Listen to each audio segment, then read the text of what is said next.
Hello viewers and welcome to a very special episode from your one and only McElroy's Motors. And in today's video, I will be talking to you guys about one of the very least successful brands to ever evolve from the Chrysler Corporation. A brand that lasted just over a decade, filled with badge engineering, and a brand that actually has a special place to my heart, as well as a brand that I wish could come back. I'm talking none other than the Eagle brand. Let's go back to the 1970s in a small town in Wisconsin known as Kenosha. This was home to the American Motors Corporation, famous for building cars like the Gremlin and Pacer. While these cars were successful, the oil crisis took place, and America definitely needed something smaller and more fuel efficient. However, AMC was in trouble, and they needed to launch something quite radical to change the game. The upside-down bathtub-looking AMC Pacer stopped production in 1980. I didn't know it was that wide. However, with using the same 4.2-liter straight six with 258 cubic inches, AMC launched this. Say what you want, say what you will, but I think this car has the most American-sounding name of any car to date. Named after our national animal, a symbol of freedom, I present the American Motors Eagle.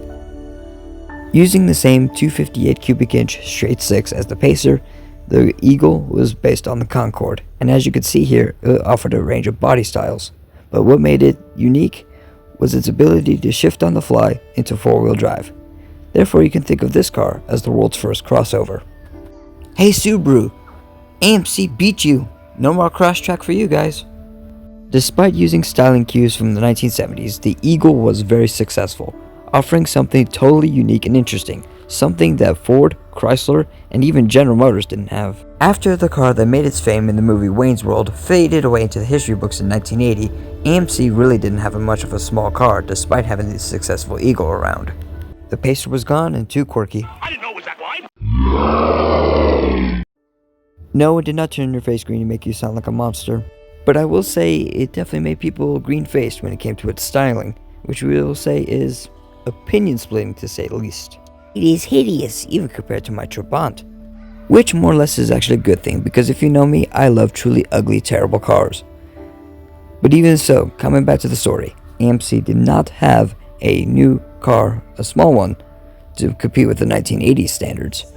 So while GM partnered up with Suzuki and Chrysler partnered up with Mitsubishi, AMC too, despite having partnership with Jeep, partnered up with a foreigner. No, not that type of foreigner. Jeesh. Why does my twin brother always have to interrupt me with stuff like this? Oh, sorry. Anyhow, AMC managed to partner up with this type of foreigner. Oui, it's time to cue the French. Excusez-moi, monsieur. But I want to drink horse, yes. Dickie, shut up. But I like the song. Well, too bad, we're not talking about that. You see, viewers, this guy is just no fun anymore. Dickie, What? do you mind? No, I don't mind. It's a lot of fun. Go stand in the corner, will you? Fine. The French car company Renault has been around since 1899, and during this time when AMC was struggling, Renault was pretty well known in the United States market, so they took 47% stake in American Motors, forming the Alliance and the similar Encore compact cars, both built in Kenosha, Wisconsin. Did you say encore? Okay. That does it, Dickie! Come here, you. Come here. What? That did the trick. Despite competing with cars like the Chevrolet Chevette and the Ford Escort and some imports of its day, the American-built Alliance and Encore were actually doing pretty well in the road tests, despite sluggish acceleration. They praised the European softness and as well as the excellent practicality that offering a hatchback as well as a two-door coupe and sedan had to offer. However, French cars never really fared well here in the United States, at least compared to Europe or indeed Asia. So by 1987, despite making a hot hatch variant of the Alliance called the GTA, this partnership between American Motors and Renault was already dwindling fast. What is crazy is just how rare the Renault Alliance GTA really is. To aid in sales, Renault offered a convertible version of the Alliance, but in terms of GTA, they only made 1,029 convertibles during that 1 year production. By 1988, American Motors was bought out by Chrysler in an attempt to save at least Jeep. However, there were still some projects left over from the AMC-Renault partnership, and this is where things get a little complicated and interesting, forcing the doom of French cars in America for good. What is interesting, during the revamp of American Motors, Renault gave this, their 1988 Renault Medallion, as a final attempt to actually sell a car in the United States. And did it do well? Of course not. Gee, thanks Chrysler. Everybody knows this, baby. It's a Jeep, and it's back home again. Jeep is now part of Chrysler. And one thing we know for sure, if you're going to put a new car alongside a legend, you better do it right. So we're introducing the first new American car brand in 30 years, Eagle. This is Eagle Premier, European styling and the most aerodynamic sedan built on this continent. In addition, front-wheel drive, overhead cam V6, multi-port fuel injection. The works.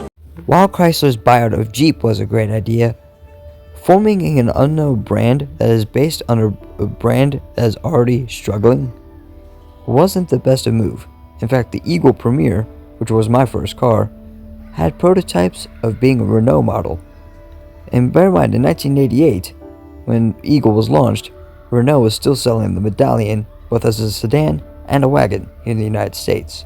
But it wasn't until 1989 when the Eagle brand took over the Medallion. There was one thing that the Premier did offer for Chrysler, and something that the Pentastar brand definitely needed: a modern four-door family car to compete with the likes of the Ford Taurus, which launched 2 years earlier. However, as you can see in this video footage here from Motor Week, these Premiers are prototypes and display the Renault emblem. And despite their marketing scheme about competing with the Ford Taurus, it was only the LX grade cars that competed with the Taurus, and the sportier ES competed with the likes of Audi and Volvo. So what did Chrysler want to compete with after all? Having been based on the Renault 25, it was no surprise that the Eagle Premier's interior was very wacky and very European inspired, featuring features that would make Doug DeMuro simply overdose on Viagra.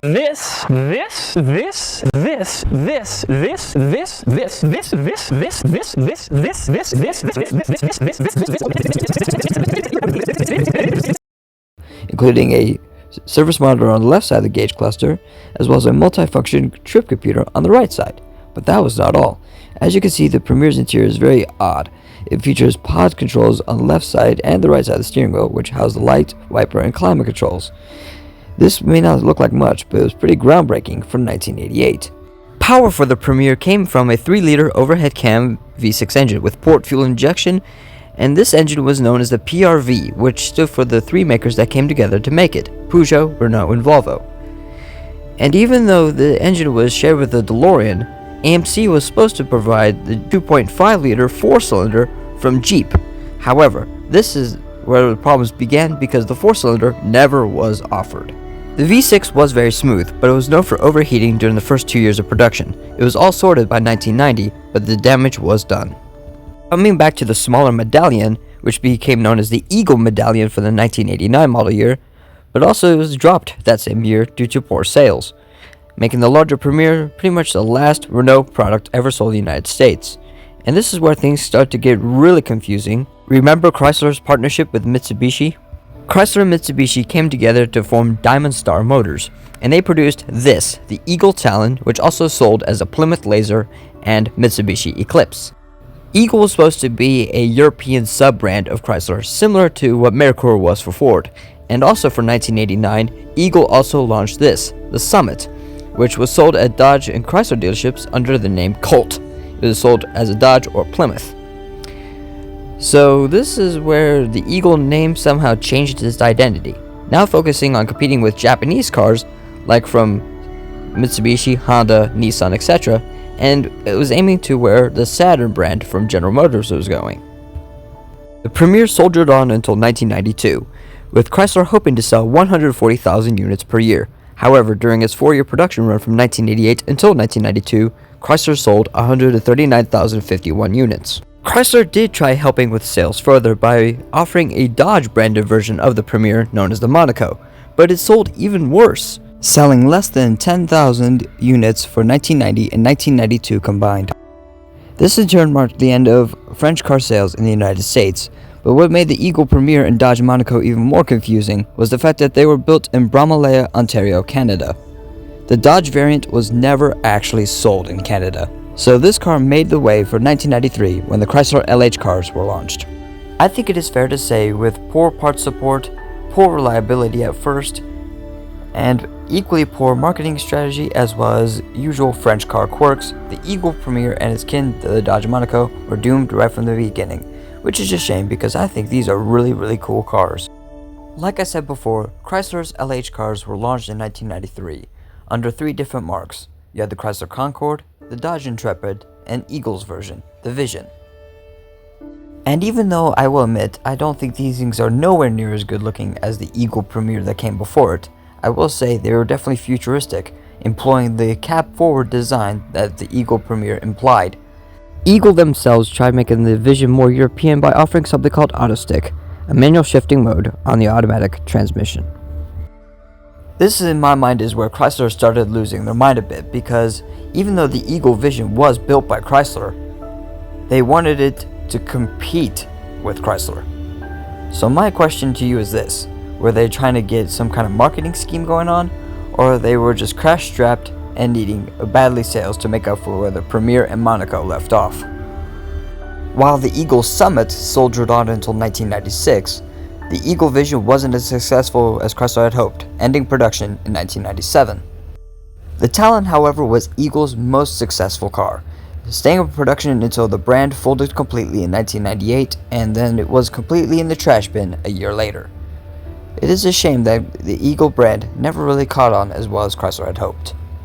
It is such a shame that the brand that was named after our national animal was killed off so quickly, because there were plans to keep it going. The Chrysler 300M was supposed to be the second generation of Eagle's Vision. But 3 years later, in 2001, Chrysler killed off yet another brand, a brand that was formed in 1928. They killed off Plymouth. But just imagine what Eagle would be like today if they still made cars now. Would they be rivaling Tesla? Would they be making electric cars? The answer is simply unknown.